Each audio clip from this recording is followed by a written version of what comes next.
2024 लोकसभा चुनाव से पहले इंडिया गठबंधन में शामिल दलों के बीच सीट शेयरिंग को लेकर बैठकें हो रही हैं।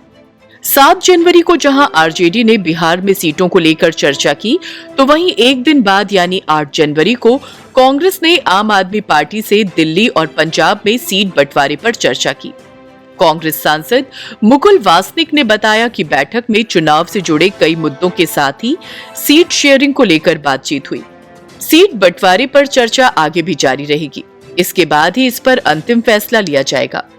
हम लोकसभा चुनाव साथ लड़ेंगे और भाजपा को करारा जवाब देंगे। और नेशनल अलायंस कमेटी जो कांग्रेस अध्यक्ष खरगे जी ने बनाई, उसके साथ हम पिछले करीब 2-2.5 घंटे से विभिन्न विषयों पर यहाँ पर चर्चा की, जिसमें किन किन सीटों पर कैसे कैसे आने वाले लोकसभा चुनाव में लड़ा जाएगा, उस पर विस्तार से चर्चा हुई। चर्चा आगे में चलेगी और कुछ ही दिनों के बाद हम फिर मिलने का हमने फैसला किया है, जहां पर अंतिम रूप हमारे सीट शेयरिंग के संदर्भ में करने का प्रयास किया जाएगा। भारतीय राष्ट्रीय कांग्रेस और आम आदमी पार्टी ये इंडिया का एक बहुत एक मजबूत हिस्सा है, महत्वपूर्ण हिस्सा है, और हम मिलकर चुनाव लड़ेंगे और हम भारतीय जनता पार्टी को शिकस्त देंगे। सूत्रों के मुताबिक 8 जनवरी की बैठक में पंजाब और दिल्ली में कांग्रेस और आम आदमी के बीच सीट बंटवारे को लेकर चर्चा हुई है। दोनों राज्यों में आपकी सरकार है। पंजाब में कांग्रेस मुख्य विपक्षी पार्टी की भूमिका में है। ऐसे में सीट शेयरिंग का मुद्दा सुलझाना आसान नहीं होगा।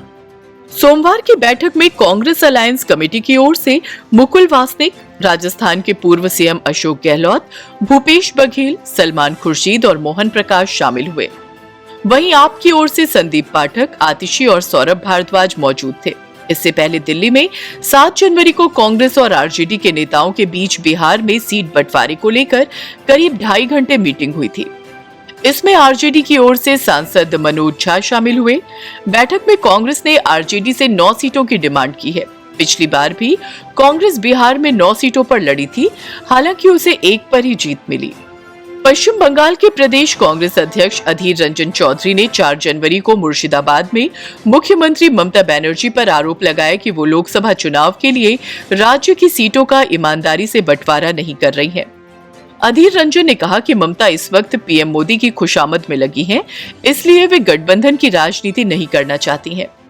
अधीर के मुताबिक ममता बनर्जी कह रही हैं कि वे राज्य में कांग्रेस को 2 सीटें देंगी। ये 2 सीटें वो हैं जो कांग्रेस पहले ही जीत चुकी है। वहां कांग्रेस के सांसद हैं, तो ममता हमें क्या नया दे रही हैं? ये 2 सीटें हमने ममता बनर्जी और भाजपा को हराकर जीती हैं। ममता ये सीटें देकर क्या हम पर कोई एहसान कर रही है? कौन अब उन पर भरोसा करेगा? वहीं टीएमसी चीफ और पश्चिम बंगाल की सीएम ममता बनर्जी ने 28 दिसंबर को राज्य में अकेले लोकसभा चुनाव लड़ने की इच्छा जाहिर की थी। उत्तर 24 परगना में एक रैली के दौरान ममता ने कहा कि हमें भाजपा को सबक सिखाना है, किसी अन्य पार्टी को नहीं। बंगाल में टीएमसी की सीधी टक्कर भाजपा से है। सीट शेयरिंग के मुद्दे पर सभी पार्टियों से खुले मन से बात की जाएगी। सीटों को लेकर विवाद की स्थिति महाराष्ट्र से भी आई। राज्य में 48 सीटें हैं। यहाँ शिवसेना के 2 धड़ों में बंटने के बाद उद्धव गुट के सांसद संजय राउत ने 23 सीटों पर पार्टी प्रत्याशियों के चुनाव लड़ने का दावा कर दिया। राउत ने कहा कि शिवसेना महाराष्ट्र में सबसे बड़ी पार्टी है। लोकसभा चुनाव में दादरा और नागर हवेली सहित 23 सीटों पर शिवसेना लड़ती रही है और वो मजबूती से लड़ेगी।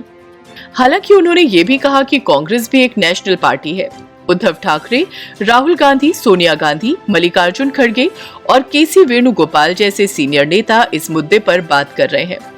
महाराष्ट्र में शिवसेना यूबीटी, एनसीपी शरद पवार और कांग्रेस गठबंधन में है। तीनों पार्टियां आईएनडीआईए का हिस्सा भी हैं। मुखपत्र सामना में कांग्रेस को अहंकारी बताया गया। वहीं 19 दिसंबर को उद्धव गुट के मुखपत्र सामना के संपादकीय में कांग्रेस को अहंकारी बताया गया था।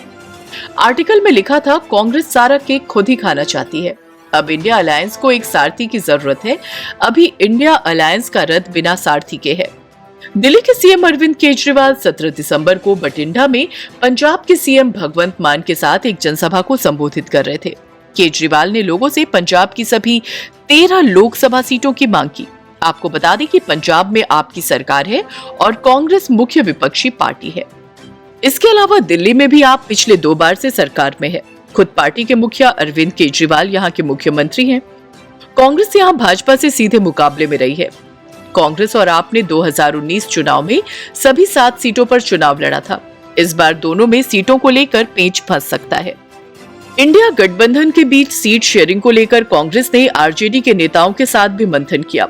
सीट बंटवारे को लेकर 7 जनवरी को बैठक हुई, जिसमें आरजेडी के नेता मनोज झा भी शामिल थे। इसके साथ ही बिहार कांग्रेस के अध्यक्ष अखिलेश प्रसाद सिंह भी इस बैठक में पहुंचे थे। वहीं इस बैठक के बाद जेडीयू के साथ भी बैठक होगी। माना जा रहा है कि बिहार में 17 सीटें आरजेडी, 17 सीटें जेडीयू, 4 सीटें कांग्रेस को और 2 सीटें अन्य वामपंथी दलों को दी जा सकती हैं। ये बैठक मुकुल वासनिक के घर पर हुई थी। आपको बता दें कि इंडिया गठबंधन में सीट बंटवारे की लड़ाई अंदर खाने चल रही है, लेकिन अभी कुछ तय नजर नहीं आ रहा है। सीटों के बंटवारे को लेकर सदस्य दल खुलेआम लड़ते नजर आ रहे हैं। वहीं बिहार में नीतीश कुमार के नेतृत्व वाली जनता दल यूनाइटेड जेडीयू ने 16 सीटों से कम पर चुनाव नहीं लड़ने के अपने रुख को लगभग स्वीकार कर लिया है, जो स्पष्ट संकेत है कि गठबंधन सहयोगियों में एक दूसरे के साथ मतभेद है और हर कोई अंतिम वार्ता में बढ़त हासिल करने की कोशिश कर रहा है। हालांकि अभी जेडीयू के नेताओं के साथ सीट शेयरिंग को लेकर चर्चा होनी बाकी है। दरअसल इंडिया गठबंधन की नई दिल्ली में संपन्न हुई चौथी बैठक के बाद नीतीश कुमार के नाराज होने की चर्चाएं सामने आने लगी थी। कहा यह भी जा रहा था कि नीतीश कुमार का नाम पीएम पद के लिए प्रस्तावित किया जाना था, लेकिन ममता बनर्जी और अरविंद केजरीवाल ने मल्लिकार्जुन खड़गे का नाम आगे कर दिया, जिससे नीतीश कुमार नाराज हो गए। इस बैठक से नीतीश के साथ साथ लालू प्रसाद यादव भी खुश नहीं दिखे। ऐसे में अब कांग्रेस का प्रयास है कि विपक्ष के सभी दलों को एक साथ लेकर आए और चुनाव में साथ लड़े। इसी को लेकर कांग्रेस द्वारा अन्य दलों के साथ लगातार बैठकें की जा रही हैं। अगर आपको हमारा ये वीडियो पसंद आया हो तो इसे लाइक, शेयर और चैनल को सब्सक्राइब जरूर करें।